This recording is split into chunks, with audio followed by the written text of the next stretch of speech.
লীগ এবং বিএনপি মিলেই এই 213 আসন পেয়েছে, একা বিএনপি 213 আসন পায় নাই। কারণ এর প্রমাণ হলো না ভোট। যেই কেন্দ্রে বিএনপি যা ভোট পেয়েছে তার সমপরিমাণ না ভোট পড়েছে। এতে থেকে বোঝা যায় যে না ভোট যারা দিয়েছে এবং যারা বিএনপি কে ভোট দিয়েছে, না হয় 2 কোটি না ভোট কোথা থেকে আসলো, কে দিয়েছে 2 কোটি না ভোট? আমরা মনে করি বিএনপি না এর পক্ষে, এবং বিএনপি আগামী দিনে এই 2 বছরেরও বেশি এই সরকার চালাতে পারবে না। কারণ তারা অন্যায় করে সরকারে গেছে, এই অন্যায় জনগণ সহ্য করবে না। ওনার ভাষ্যটা তো আপনারা শুনেছেন যে ওনাকে ধর্ষণ করা হয়েছে, ওনার ঘরবাড়ি হামলা করেছে, লুটপাট করেছে, ওনার স্বামীকে আটকে রেখে, সন্তানদেরকে আটকে রেখে ওনাকে ধর্ষণ করা হয়েছে।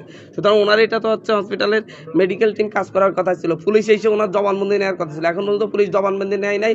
এসপিকে আপনাদের সামনে ফোন দিলাম, উনি মনে হয় যেন বিষয়টা জানান নাই, ধরনের একটা ভাব নিচ্ছেন। এবং হচ্ছে আপনাদের হসপিটাল তত্ত্বাবধায়ককে আমি হসপিটালে এসে পাচ্ছি না, আমি বারবার এখান থেকে ফোন দেওয়া হয়েছে, ওনার ফোন বন্ধ করে বসে আছেন। এইটা তো আরেক ধরনের ফ্যাসিবাদ কায়েম করতেছে। তারেক রহমান কি আরেক ধরনের ফ্যাসিবাদ কায়েম করবে বাংলাদেশে, নাকি নতুন গণতন্ত্র উপহার দিবে, এটা উনি ভালো জানেন। আসসালামু আলাইকুম রহমতুল্লাহ। খেলা শুরু হয়ে গিয়েছে সারা দেশে। আপনাদেরকে হয়তো বললে অনেকেই মনে করবেন যে কি বলছেন আপনি। না, সঠিকটাই বলছি। আপনাদের কাছে আজকের যে বার্তাটি নিয়ে এসেছি, শেরপুর 3 আসনের জামাত নেতা মাওলানা রেজাউল করিমকে হত্যা করেছে বিএনপি কর্মীরা। অথচ আজ বিএনপির নেতাকর্মীরাই জামাতের কয়েকশো নেতাকর্মীর বিরুদ্ধে মামলা করেছে। তারেক রহমান এই জুলুম অত্যাচার কয়দিন ধরে টিকে থাকবেন বা কতদিন করবেন? পুরনো বন্দোবস্ত শুরু হয়ে গিয়েছে। শেখ হাসিনাকে যারা আজ পর্যন্ত তেল মারতেন, তেল মর্দন করতেন, সে কাজটা শুরু হয়ে গিয়েছে। আপনি কি বলবেন? আজকে অবাক হয়ে গিয়েছে। আজকে এত দ্রুত শপথ বাক্য পাঠ করে তাড়াতাড়ি ক্ষমতায় বসা বা সংসদে যাওয়া একটা, মানে এটা কি দেরি হয়ে যাচ্ছে, এটা গ্রহণ না করলে সমস্যা, সব অশুদ্ধ হয়ে যাচ্ছে, এরকম একটা পরিবেশ আমরা দেখতে পেয়েছি। কিন্তু না, আজকে জুলাই সনদের সাথে গাদ্দারি করা হচ্ছে। বিপ্লব যারা করেছেন, জীবন যারা দিয়েছেন, রক্ত যারা ঝরিয়েছেন, তাদেরকে আর মূল্যায়ন করা হচ্ছে না। কারণ তাদের কাজ শেষ হয়ে গিয়েছে। শেষ হয়ে যাওয়ার কারণে তাদেরকে আর প্রয়োজন মনে করছে না মানুষ। তাদেরকে আর প্রয়োজন মনে করছে না বা প্রয়োজন হচ্ছে না। কারণ তারা জীবন দিয়েছে, তারা রক্ত ঝরিয়েছে, তারা পঙ্গুত্ব বরণ করেছে, তারা নিজের সন্তানকে হারিয়েছে, নিজের ভাইকে হারিয়েছে, নিজের স্বজনকে হারিয়েছে, সকল কিছু হারিয়েছে। সুতরাং তারা হারিয়েছে, তাদের পাওয়ার মতো কিছু নাই। যারা এদেশে 56 বছর ধরে যারা লুটেপুটে খাচ্ছে, যারা এদেশের মানবতাকে হরণ করছে, যারা এদেশের বাক স্বাধীনতাকে হরণ করছে, সেটাই হচ্ছে সবচেয়ে বড় প্রাপ্য। এত সুন্দর মানুষ, এত সোনার মানুষগুলো, একটি মন্ত্রিত্ব তাদেরকে দেওয়া হলো না, একটি প্রতিমন্ত্রিত্ব দেওয়া হলো না। অথচ যে জামাত নেতাকে মারা হয়েছে, যারা মেরেছে, তাদের অগ্রিম জামিন দিয়ে নিয়ে এসেছে দলীয় কারণে। আর যারা এর ভিকটিম, তারা আজকে সহস্রাধিক মানুষ আসামি হয়েছে। অবাক হয়ে ব্যাপার। জুলুম তো শুরু হয়ে গিয়েছে। আপনার জুলুমের ব্যাপারে আমি এটাই বলতে চাই, জুলুম যত শক্ত, জুলুম যত প্রকার হবে এবং জুলুমের মাত্রা যত বাড়বে, তত মানুষের অধঃপতন সন্নিকটে চলে আসবে। আমরা বা মানুষ মনে করেছিলেন, জুলাই সনদ মনে করেছিলেন, জুলাই যোদ্ধারা মনে করেছিলেন, ছাত্র জনতা মনে করেছিলেন, সাধারণ মানুষ আমরা মনে করেছিলাম যে নতুন একটি বাংলাদেশ হয়েছে, নতুন একটি বাংলাদেশের সূর্যোদয় দেখতে পাবো। এই নতুন বাংলাদেশে বিরোধী এবং সরকারি 2 পক্ষ মিলে একটি ডেভেলপমেন্ট রাষ্ট্রে গঠন করবে। এই নতুন বাংলাদেশ একটা সিঙ্গাপুর হয়ে যাবে। কিন্তু এখন দেখছি হাসিনার চেয়ে মর্মান্তিক একটি দেশে পরিণত হতে যাচ্ছে। আজকে শপথ বাক্য পাঠ করছে না করছে, চাঁদা দাবি শুরু হয়ে গেছে রাজপথে। কোনো ব্যাপার না এটা। তা এখন যারা আন্দোলন করেছে 24-এর বিপ্লবে, তারা চেয়েছিলেন কি? নতুন বাংলাদেশ। কি বাংলাদেশ?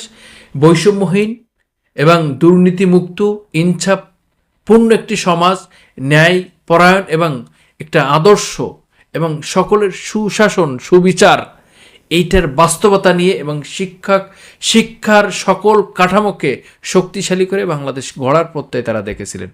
এখন তারা জীবন দিয়ে কি ভুল করেছে?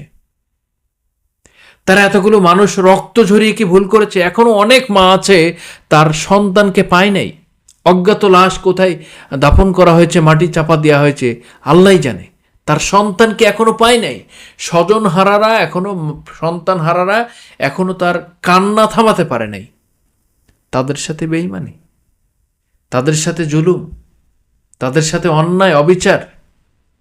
আজকে যাদের জন্য সমান একটি সুন্দর বাংলাদেশ, যাদের জন্য সুন্দর একটি নির্বাচন, যাদের জন্য এত কিছু আয়োজন হলো, আজকে তাদেরকে ভুলে গেলেন। এই জাতি কত অকৃতজ্ঞ, এই জাতি কত কত অকৃতজ্ঞ দেখেন, হিসাব করেছেন? এখনো মানুষ বড় বড় কথা বলে। আজকে যারা জামাত ইসলামের বিপক্ষে কথা বলে এবং জামাত ইসলামের ভাইদের সাথে অন্যায় অবিচার করে, জামাত ইসলামে আজ পর্যন্ত অবিচার করেছেন, জুলুম করেছেন, মানুষ হত্যা করেছেন, মানুষের বাড়িতে আগুন দিয়েছেন, এরকম কোনো প্রমাণ দেখাতে পারবেন?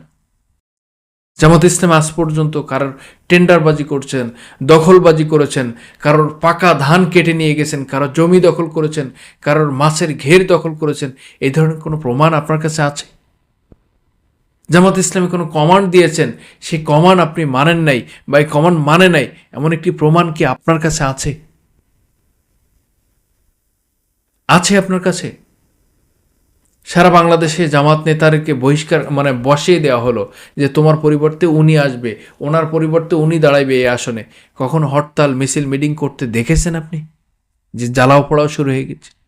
এই যে বিরোধী পক্ষ যে দল হয়েছেন, রাষ্ট্র যে সংস্কারের পথে এগোচ্ছিলেন, আজকে যারা মানবতার জন্য দিন দীপ্ত কাফেলা নিয়ে এগোচ্ছে, তাদের এই যে এতগুলো আসন থেকে বঞ্চিত করা হলো, এত কিছু হয়ে গেল, তারা তো চাইলে সারা বাংলাদেশ উত্তপ্ত করতে পারতেন, কিন্তু সেটাও কি করেছে? সেটা করে নাই। কেন করে নাই?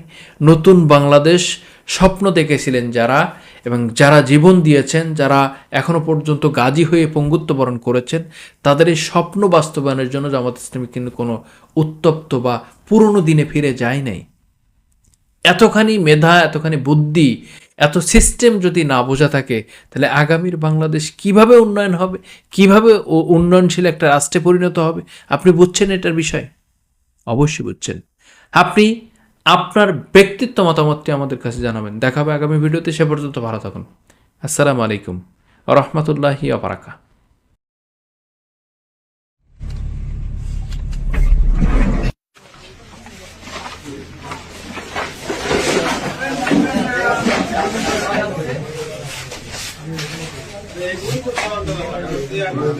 সিসি ক্যামেরা লেগে ভাই, সিসি ক্যামেরা ছিল তাও লেগে এইবার আমাদের সব প্রমাণ